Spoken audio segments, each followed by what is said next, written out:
You remember back in the peak of the C-19 virus when we were told that our money, physical cash, would be carrying the virus and that we should slowly transition away from anything that could help spread the sickness? Years after, and we may now be at the cusp of using a CBDC or a central bank digital currency. What's wrong with that, right? You guys know what's happened across many different banks in these past few months, right? Especially when it comes to online banking. Just how quickly they've cut our access to our money. Just take the recent collapse of Silicon Valley Bank, where customers had millions of dollars in their bank accounts, couldn't even get a cent back as the system suddenly went dead. This is just a taste of it, folks. By the way, were you guys aware that a former hedge fund manager, if you can even call him that, told you to buy SVB stocks in February? I'm not kidding, guys. Just weeks ago. And if you want a clue, this guy usually makes these calls and investors usually do the opposite of what he says. Any guesses in the comments? Now, before I continue, please take a second, smash the like button for the video. Really appreciate the thumbs up. It really helps get the YouTube algorithm showing us some love, and it shares this information, these videos, with other people who need to know about it. And if you're in need of your daily dose of the truth when it comes to what's happening in Washington, D.C., the state of our economy, global happenings, Social Security, SSI, SSDI, the stock market, the housing market, and everything that affects our lives, our families, and our bank accounts,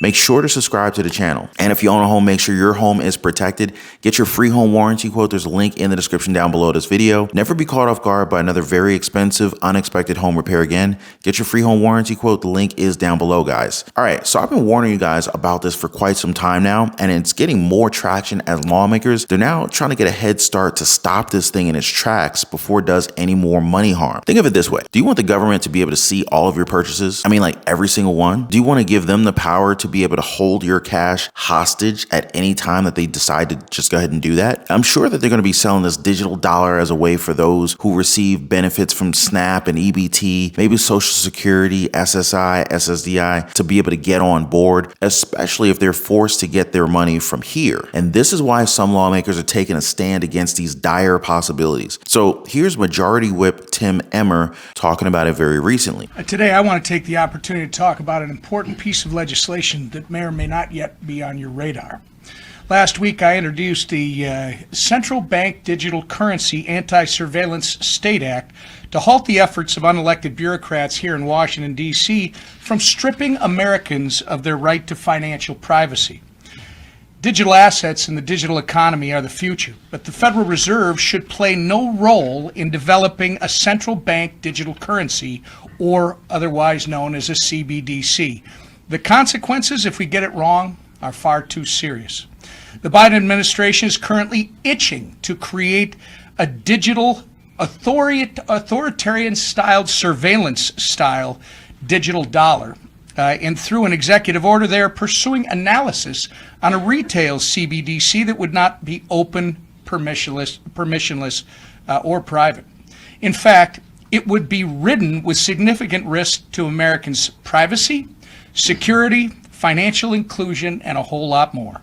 This kind of digital currency would give the federal government access to and control over literally every financial transaction conducted by Americans. Okay, that is some scary stuff. Are you willing to adapt to this kind of technology? You would have to ask why they need to know where our money goes. And not that we're hiding what we're buying, but have they ever heard of privacy? And the amount of control that they would have over our money would be mind-boggling. It reminds me of those kill switches that they plan to put in electric vehicles. They can freeze our money in a snap. But here's another thought. Do you think that they would be responsible with a national currency that they can just kind of scoop up in an instant? Many people are calling this the mark of the beast. And this was also discussed by Tucker Carlson and Catherine Austin Fitts recently. Take away cash and make everything digital, and digital currency is central bank digital currency. Obviously, you have no power whatsoever. If they don't like what you're doing, they just shut you down and you're impoverished. It just happened in Canada last winter, so we know what the consequences are. We know why they want it.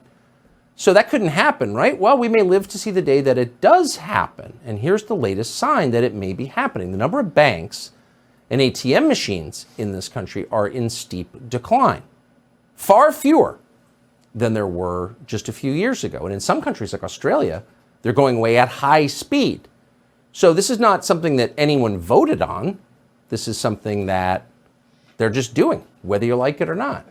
So you can say we have cash, but if you can't get cash, then do you really have cash? That's a really good point. And this has actually happened across different parts of the world where people can't even gain access to their own money. And if you thought it was bad, here's Fitz on the real danger of switching to a digital currency.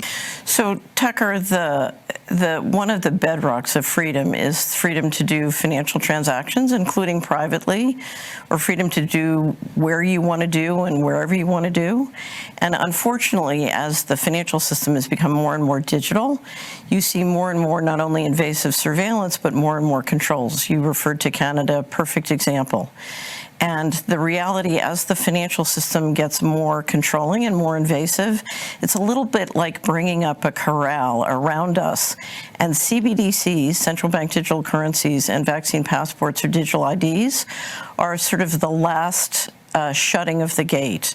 It's hard for many people to imagine the risks here because we're so used to living with financial transaction freedom, and we don't understand that when this gate closes on us, we literally will be sitting in a system where the central banks believe that our assets belong to them, and they can dictate where we can spend money and what we can spend money on. The important thing to understand is central bank digital currencies are not currencies.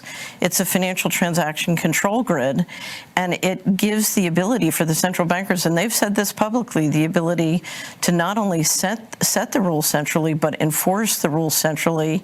If you don't behave, you can have your money turned off. Who else here thinks that this is a really bad idea? Or better yet, hit the like button if you think that this is a bad idea. Now, if you think it is a good idea, hit the thumbs down button twice. It's really reminiscent of what just happened with the Silicon Valley Bank, where billions upon billions of dollars are just gone uninsured. And since I've already touched on this topic, were you guys aware that Jim Cramer, CNBC's Mad Money host, actually advised customers to put their money in SVC stocks just 1 month before it completely collapsed? Looking back to February 8th, Jim Cramer said this on his show, quote, "The 9th best performer here today is SVB Financial. Don't yawn. This company is a merchant bank with a deposit base that Wall Street has been mistakenly concerned about." End quote. Basically told us that Wall Street accidentally worried about a company that shouldn't be worried about. There was no need for concern, huh? Well, a little over a month, and this is what Jim Cramer had to say about it. This morning, we witnessed the second largest bank failure in American history,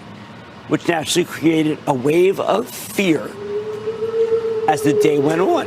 Hence the Dow ultimately losing 345 points, S&P falling 1.45%, and the NASDAQ tumbling 1.76%.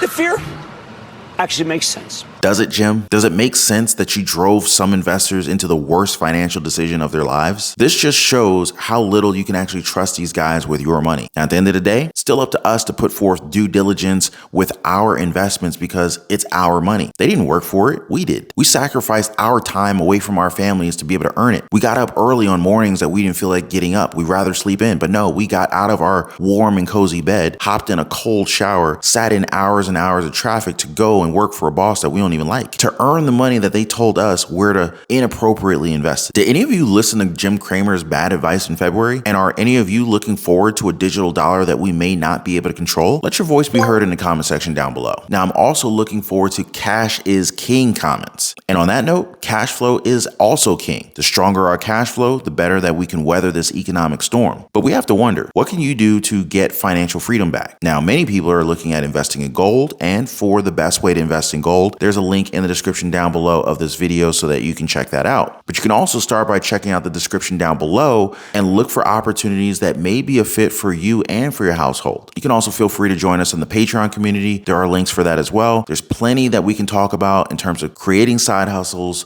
small businesses, creating multiple streams of income. And there's also the fun part of budgeting your existing cash flow. And of course, the opportunities that can be opened up by investments in real estate and of course the stock market. But before I go, guys, please don't forget to drop a thumbs up for the video and subscribe for your daily dose of the truth. Appreciate you guys watching. Please be kind to one another, and I will see you on the next one.